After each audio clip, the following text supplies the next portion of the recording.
Welcome back to the Ragu Guru. Tonight we're going to do a Marry Me Chicken. Marry Me Chicken? Let me guess. Cream sauce? Today we're doing a little doctored up version of Marry Me Chicken. Alright, let's get to it. First things first, let's get those sweet potatoes in the oven. Stab a few holes in them, and you're good to go. 425, 40 minutes. Okay, stay angry. Hammer those babies down. Get them flat, both sides. You know, saran wrap, otherwise bad things happen.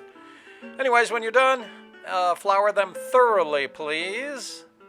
Just like that. All right, and into the pan. Hot pan, olive oil and butter. That's it. Add your onions and peppers. And then let them simmer down a little. Keep the pan hot, though. Stir them around. You're going to flip those babies, leave them in there for a minute or two, and then you're going to put them on a side plate there while you fix your ragu.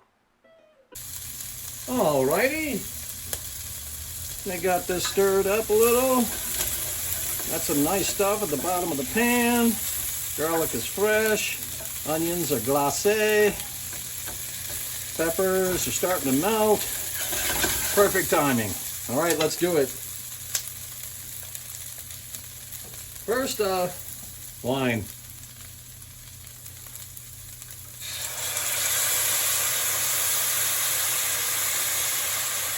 There we go, that's nice. And then, of course, creme de la creme.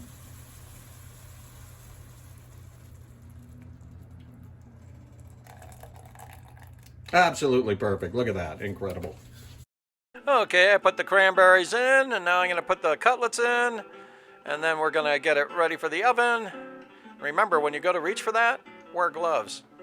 Alright, I got the plate all set up with bok choy and artichoke hearts, and of course those beautifully done sweet potatoes. Alright, chicken down first, and then ragu on top. I can't tell you how good this smells. The cranberries and everything. Okay, Cambozola cheese, garlic, lime, and there she blows. This is a really nice dish. It takes less than an hour to make, and Marry Me Chicken. Good.